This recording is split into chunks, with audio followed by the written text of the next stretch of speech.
Bienvenidos, esto es Radio Sefarad y estas son las noticias.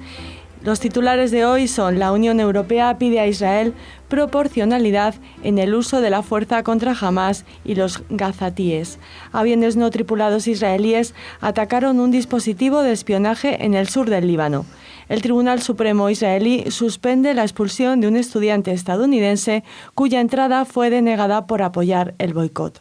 Trump, con un severo castigo a Arabia Saudita, si se demuestra su implicación en el asesinato del periodista Jamal Khashoggi. Estos son los titulares de las noticias que comentará Jorge Rosenblum. ¿Qué tal, Raquel? Hola, Jorge. Después, como saben, les hablaremos de cultura en nuestra agenda. Comenzamos. La alta representante de la Unión Europea para la Política Exterior, Federica Mogherini, instó a Israel a respetar la proporcionalidad en su uso de la fuerza y a la organización terrorista islámica Hamás y otros grupos extremistas a no explotar las manifestaciones después de que 7 palestinos murieran el pasado viernes por disparos de soldados israelíes durante los violentos disturbios en la valla fronteriza. Por otra parte, solicitó que se investiguen incidentes como la muerte por lanzamiento de piedras de una mujer en Cisjordania, así como el asesinato de 3 civiles israelíes en los últimos días y semanas, y pidió que los responsables sean llevados ante la justicia. El viernes, unos 15.000 manifestantes se congregaron en diferentes puntos de la frontera entre Gaza e Israel y lanzaron neumáticos en llamas, piedras, cócteles molotov y granadas hacia los soldados. El jueves pasado, 2 israelíes resultaron heridos en un ataque con arma blanca en la entrada de la base militar territorial de Samaria, y el domingo anterior, un palestino, cuya operación de captura continúa, mató a 2 israelíes en un ataque con arma de fuego en una fábrica de la zona industrial de Barkan. Sí, la situación en Gaza o en la frontera de Gaza con Israel está muy caliente, entre otras cosas porque está avivada por la autoridad palestina. Es decir, la autoridad palestina, ante los problemas de negociación que tiene con los representantes de Hamás, después de tantísimas rondas de negociaciones en Egipto, por mediación del presidente al-Sisi, etcétera, etcétera, pues han llegado a un callejón sin salida que resulta es asombroso, como por ejemplo piden que se les corten la luz y solamente Israel, incluso admitió Israel la entrada de combustible de Qatar, cosa que querían negarle los de Ramallah, ¿no? Claro que el combustible teóricamente sirve y va a servir para darles luz y electricidad a las casas gazatíes durante más horas al día, pero nada descarta que sean utilizados para seguir produciendo cócteles molotov, globos incendiarios y todo esto que ha venido siendo la forma de ataque que tiene la población gazatí hacia los civiles de Israel en los últimos tiempos, porque aunque la representante Mogherini lo llame manifestaciones, estos no son manifestaciones, estos son ataques que no tienen armas de mayor calibre y de mayor intensidad, pues eso. Y uno dice, no, pero son civiles. Claro, pero jamás tampoco tiene no va con sus galones, no salen uniformados, solamente los días de desfiles para su propia gente se ponen los uniformes, pero después, si hay algún conflicto, como los 3 que ya ha mantenido con Israel, pues se desprenden de su uniforme, se mezclan con la población a la que utilizan escudos humanos. Así que es muy difícil en las actuales condiciones saber siquiera qué significa la proporcionalidad en el uso de la fuerza, cuando, por ejemplo, 3 de estos 7 palestinos que murieron estos últimos días lo hicieron después de que un comando de unos 40 lograran entrar en territorio israelí. Solamente fueron detenidos después de que unas ráfagas hirieran a muchos y entre ellos mataran a 3 personas. No son personas que vienen a manifestarse, están invadiendo militarmente un país, aunque vayan sin uniforme y sus armas sean desproporcionadas respecto a la potencia, digamos, que es Israel, que es el ejército oficial de ese territorio.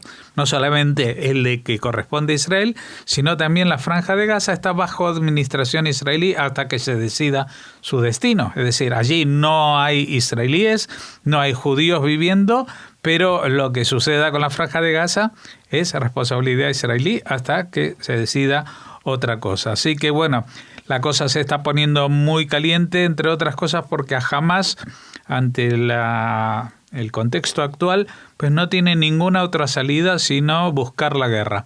Están con una situación humanitaria realmente muy compleja. No reciben sueldos, los sueldos de la autoridad palestina que tienen que pagar a todos los funcionarios, no los reciben hace meses, no tienen electricidad, tienen problemas con el agua potable y los pocos recursos que tienen los dedican a fabricar túneles de ataque como el que se descubrió también a finales de la semana pasada. Así que sumando todos estos factores, pues es muy difícil evitar una confrontación. Y también uno dice, bueno, ¿qué va a traer la confrontación? Posiblemente solo víctimas mortales de ambos bandos y una campaña de mayor deslegitimación todavía de Israel, al que van a acusar de ser el responsable de esta situación, que no depende de ellos, sino que está en las manos de un señor moribundo, pero con, digamos que se va a llevar a la tumba millones y millones de euros y dólares que recibió de donación el pueblo palestino para mejorar su situación y que los ha dejado en su cuenta suiza, siguiendo la tradición también de su antecesor en el cargo, Yasser Arafat. Esto es lo que hay. Fíjense que estamos hablando que la Autoridad Nacional Palestina pues lleva ¿cuánto? Desde el año 91 hasta ahora, son 27 años rigiendo los destinos al menos de una zona de Cisjordania, y en esa zona de Cisjordania todavía hay campamentos de refugiados. No han cambiado la vida de los refugiados en los campamentos. ¿Qué sentido tiene que haya un campamento de refugiados en el país que les corresponde si ellos quieren un Estado? Sin embargo, no han hecho nada para sacar a la gente de estos campamentos, para que no sean dependientes de las donaciones y ayudas, ¿no? Las donaciones, ayudas internacionales, y que se puedan valer por sí mismos o por, digamos, por ayuda, pero de la propia el propio ente que pretenden crear con este Estado. Así que la situación es compleja y este es solo uno de los frentes que se están calentando en las fronteras de Israel. Sí, porque aviones no tripulados israelíes atacaron un dispositivo de espionaje en el sur del Líbano. Posteriormente, aviones israelíes fueron observados sobrevolando las ciudades de Tiro y Mar Hayun, en la misma zona. En 2017, el ejército libanés afirmó haber descubierto 2 redes de espionaje israelí que actuaban en su país. En junio de ese año, oficiales de seguridad dijeron haber detenido a una célula de la que formaban parte un ciudadano libanés, un refugiado palestino y 2 mujeres nepalíes. Un mes antes, los medios libaneses anunciaron que un ciudadano iraquí fue arrestado y que confesó haber suministrado información a Israel sobre el ejército libanés y funcionarios del gobierno. Bueno, yo tampoco es que me fíe mucho de las confesiones que puedan hacer los detenidos en países como el Líbano, especialmente países que son títeres y rehenes de un grupo terrorista llamado Hezbollah, que a su vez es títere y rehén de un gobierno extremista y terrorista como el de Irán, ¿no?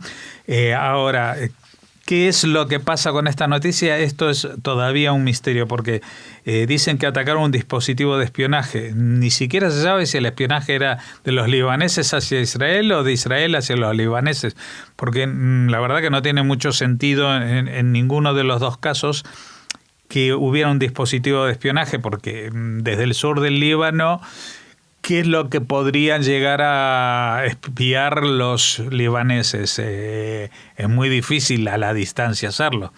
Y si era un dispositivo israelí, ¿por qué fueron a atacar y a destruirlo? Entonces, bueno, estas son las noticias que solamente la historia nos desvelará dentro de unos años o dentro de algunos meses, cuando algún responsable del ejército israelí asuma la responsabilidad y la autoría de este ataque, porque evidentemente en este tipo de acciones pues Israel ni desmiente ni confirma lo que ha pasado.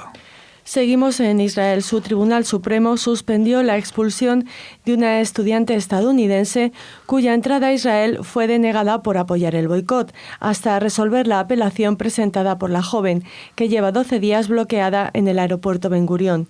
Lara Al-Qesen, de 22 años y abuelos palestinos, que contaba con un visado de estudios para entrar en Israel, se negó a volver a su país, ya que había recibido una autorización de entrada consular para cursar un máster en la Universidad Hebrea de Jerusalén. Esta institución académica emitió antes un comunicado lamentando la prohibición de entrada, en la que señalaba que la estudiante había declarado abiertamente su oposición al movimiento BDS, y añadía: creemos que la decisión del Ministerio de Asuntos Estratégicos y del Ministerio de Interior de expulsar a Al-Qesen es errónea. Este curso de acción no contribuye a la batalla contra el BDS y perjudica los esfuerzos de la comunidad académica para alentar a los estudiantes y académicos de todo el mundo a visitar Israel y estudiar aquí. El Estado de Israel ha invertido mucho dinero y esfuerzo para promover la colaboración académica internacional y los intercambios académicos. La decisión de expulsar a Al-Qesen socava estos esfuerzos. Bueno, la verdad que yo creo que en este caso, y sin que sirva de precedente o de excusa para otros casos, yo creo que el gobierno de Israel se ha equivocado. Porque han hecho 2 más 2 son 4, y si es una chica palestina la que viene a estudiar en la Universidad Hebrea, y como en la universidad habrá gente de izquierda que no comulga con el gobierno actual, pues eso es un enemigo del Estado. Y la verdad que este tipo de situaciones son un poco incómodas de explicar, porque realmente yo creo que es una metida de pata del gobierno, ¿no? Porque aquí actuaron 2 ministros y evidentemente no actuaron sin el apoyo del jefe de gobierno. En todo caso, el Tribunal Supremo ha suspendido la expulsión, que ya estaba a punto de efectuarse. No solamente han criticado esto la Universidad Hebrea de Jerusalén o la gente de la oposición al gobierno, sino que también gente como el representante de Israel en Naciones Unidas, que dijo que con este tipo de actitudes, aunque en Israel hay una ley aprobada hace unos meses que prohíbe la entrada de gente que promuevan el boicot, si no se sabe 100% qué están haciendo, mejor no hacer nada, porque lo que hacen es hacer una tormenta en un vaso de agua para que la gente en todo el mundo hable, no dejan entrar a los estudiantes y que esto que lo otro, cuando en realidad, según la Universidad Hebrea, y yo, ¿qué quieres que te diga? Tengo que fiarme también de lo que dice la oficina del primer ministro, pero tampoco voy a negarle la veracidad a una institución tan noble como la Universidad Hebrea de Jerusalén, que dice que esta chica se había declarado abiertamente en contra del movimiento BDS. Antes de, bueno, ahora parece que el ministro que ha dicho que la expulsen y que esto que lo otro, pues está diciendo, bueno, que firme una declaración que está en contra del BDS. Pero a mí realmente esto que firme una declaración me hace recordar la situación totalmente contraria, la que sufrió el cantante Matisiao hace 2 años en España, cuando le dijeron, bueno, pero si quieres cantar, pues firma una declaración que estás en contra de Israel. No, ni los cantantes tienen que firmar eso, ni los estudiantes que han recibido un visado para realizar un máster en la Universidad Hebrea de Jerusalén y en cualquier institución académica de España tienen que firmar absolutamente nada si cumplen con la ley, y si cumplen con incluso con una ley que ha sido aprobada, digamos, con ciertas oposiciones, pero que ha sido aprobada, como es no dejar entrar al país a gente que propicie el boicot al país. Si en este caso no se demuestra que esta chica, porque tiene 22 años, ha actuado en contra de Israel, pues yo creo que habrá que dejarla entrar e incluso pedirles perdón por el trato recibido hasta ahora. Encaramos la última noticia de esta parte del informativo. El presidente de Estados Unidos, Donald Trump, amenazó a Arabia Saudita con un castigo severo si se demuestra que agentes sauditas mataron al periodista Jamal Khashoggi, quien fuera visto por última vez el 2 de octubre en el consulado saudita en Estambul. Un grupo de senadores, tanto republicanos como demócratas, dio a Trump un plazo de 120 días para decidir si Estados Unidos debe imponer sanciones contra cualquier funcionario saudita que pueda estar implicado en la desaparición o muerte de Khashoggi. Hasta ahora el presidente se había mostrado reacio a estas medidas ni dispuesto a suspender la venta de armas al reino saudí, el mayor cliente de la industria armamentística estadounidense. El gobierno saudita niega haber dado la orden de matar a Khashoggi, que escribía en el Washington Post y que había criticado al actual príncipe heredero Mohammed bin Salman. Sí, la verdad que este es un escándalo internacional tremendo. Ya hemos hablado aquí, incluso se habla de que este hombre llevaba uno de estos relojes de conexión a internet y que podría haber grabado su propio asesinato, tortura y asesinato, etcétera, etcétera. Lo que está casi fuera de toda duda es que fue asesinado, que esto pasó dentro de la embajada saudí y que, según cuentan, pues vino un forense y 14 personas más que al día siguiente se fueron, con lo cual posiblemente hayan sacado por valija diplomática los cachos, los trozos del cuerpo destrozado y descuartizado de este periodista. Claro, esto es un mazazo para Arabia Saudí, para su economía, porque ya en la bolsa se estaba tambaleando, puede tener repercusiones en el precio del petróleo a nivel internacional, y yo voy a permitirme aquí poner mi duda en estos tiempos de fake news, aunque Trump haya dicho de que si se demuestra va a haber un castigo severo y ha tardado en reaccionar, y que la Cámara, tanto demócratas como republicanos, están hablando en contra de esto. Yo no creo que Arabia Saudí sea tan torpe para montar un periodista que en estas condiciones. Entonces, ¿cuál es mi hipótesis que me pueden llamar conspiranoico? Pues yo creo que recordarán los oyentes que hace cosa, no sé exactamente, de 6 meses o un año, el actual príncipe, no el que gobierna, que es el padre de pero Mohammed bin Salman, que es el que está haciendo todas estas reformas en Arabia Saudí, que ahora las mujeres conducen, tal, pero la reforma más importante fue que bloqueó las cuentas de los grandes multimillonarios y superpoderosos saudíes, y yo creo que esto es un tinglado de venganza para señalar que solamente Mohammed bin Salman podía ser el autor de esto, primero por el alcance de su influencia, segundo por la enemistad que podía tener con este periodista. Y yo estoy seguro que Mohammed bin Salman, este periodista, le caía como un tiro, pero que hayan montado un operativo que evidentemente se iba a conocer, porque los periodistas no desaparecen de un día para el otro, y solamente en Rusia pasa eso, pero en Arabia Saudí no había pasado hasta ahora. Así que me van a permitir poner aquí la piedra fundamental de una nueva teoría conspirativa, en este caso contra Mohammed bin Salman, por parte de los antiguos gerifaltes de la economía multimillonarios saudíes, que se vieron perjudicados por este príncipe. Vamos a sumar esto a mi otra teoría conspirativa, que desde hace 2 años y medio está ahí, o 3 ya, dando vueltas y que nadie ha confirmado ni desmentido, de que lo que pasó en Turquía aquel verano del 2015 fue un autogolpe de Estado organizado por el actual presidente de ese país, de Erdogan, ¿no? Bueno, pero es que es tan evidente, pero nadie lo ha dicho. Me imagino que todo el mundo tiene miedo de decir y que lo ataquen o que vengan o le inviten a algún consulado de esto y lo saquen descuartizado en cachitos. Así terminamos esta parte del informativo, unos segundos y volvemos con la agenda cultural.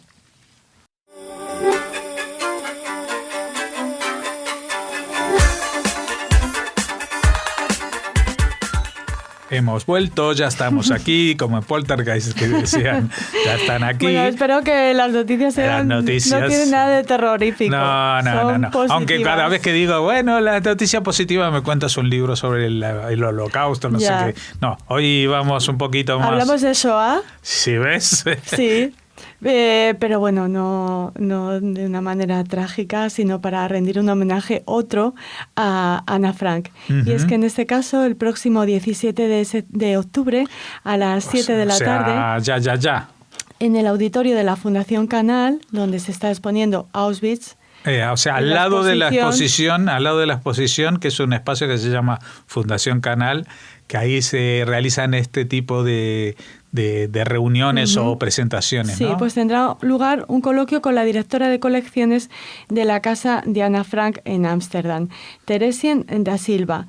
Ya les habíamos comentado la semana pasada que la exposición va a incorporar diferentes objetos provenientes de la Casa de Ana Frank, relacionados con Ana y bueno, de esta incorporación de estos objetos va a hablar Teresien da Silva, como les decimos, directora de colecciones de la Casa de Ana Frank en Ámsterdam. Este coloquio se realiza dentro del programa cultural gratuito Hijo de la exposición de Auschwitz. O sea que no hace falta ir ese día otra vez, por ejemplo, al museo a ver la exposición, sino que uno puede ir directamente a la charla. Es este miércoles a las 7 de la tarde, ¿no? Sí. En la Fundación Canal, en la calle Mateo Inurria 2, si conocen Madrid. Plaza Castilla, en la propia cerquita. Plaza Castilla, ahí lo verán. Sí, y bueno, durante el coloquio, durante esta conferencia, se repasará el legado de Ana Frank y su diario, además de presentar al público esos nuevos objetos incorporados a la exposición Auschwitz. Recordarles solo un dato. El diario de Ana Frank, con más de 30 millones de ejemplares ya vendidos, está entre los 10 libros más leídos del planeta. Uh-huh. Y continuamos. Este martes se inicia la temporada 2018-2019 del Círculo de Cultura Dabar. Lo hará Fernando Carbonell hablando sobre la jaquetía y su romancero. Habrá esa pequeña intervención del profesor Carbonell, luego una muestra musical y un cóctel de bienvenida. Y nosotros muestra musical, Fernando Carbonell la hace él mismo. O sea, él charla, él canta, él hace todo. O sea que... Ojo, que hoy estamos con noticias muy urgentes porque, claro, después de un puente de 3 días, pues se nos agolpan las noticias. Sí, no les hemos avisado con mucho tiempo, pero... El 16, ¿a qué hora? El 16... a las 8, creo. A las 8. En el Centro Cultural Dabar, creo que es en la calle Rodríguez Marín, pero no sé. Bueno, estos datos y sobre todo un repaso por este programa cultural, bueno, lo realizaremos muy pronto con el responsable de esta iniciativa, que es Jacobo Israel Garzón, al que vamos a invitar en breve a ver si puede guardarnos un huequecito de su tiempo para hablarnos de esta nueva temporada 2018-2019. Bueno, y estas dos actividades que hemos comentado, tanto la de Auschwitz como Dabar, intentaremos, no sabemos seguro, intentaremos luego traer la grabación para que los oyentes que viven fuera de Madrid o fuera de España también puedan disfrutar de estas exposiciones verbales. Uh-huh. Y ahora les hablamos de una exposición no verbal, de una exposición de arte en el Museo Thyssen-Bornemisza que presenta Beckmann, Figuras del exilio. Max Beckmann no era judío, pero sí era un pintor alemán que sufrió la represión nazi, y por eso queremos hablarles de esta exposición que también nos habla de esa época en Alemania. Está comisariada por Tomás Llorens. La muestra reúne un total de 52 obras procedentes de museos y colecciones de todo el mundo. La exposición está organizada en 2 secciones, la primera dedicada a la etapa vivida en Alemania desde los años anteriores a la Primera Guerra Mundial, cuando comienza a ser el pintor reconocido públicamente, hasta el ascenso del nazismo en 1933, cuando es destituido de su cargo en la Escuela de Arte de Frankfurt y se le impide exponer sus obras en público. Y la segunda recorre los años en Ámsterdam, de 1937 hasta 1947, y Estados Unidos desde este año hasta el 50, donde vivió tras verse obligado a abandonar Alemania. Muy bien, bueno, una exposición, 2 charlas, ya ven, la próxima un poco menos de Shoah y más de alegría. Bueno, la de Jaquetía sí que siempre es muy alegre. Pues hasta entonces, que es mañana. Un Nos saludito. despedimos. Hasta mañana, gracias.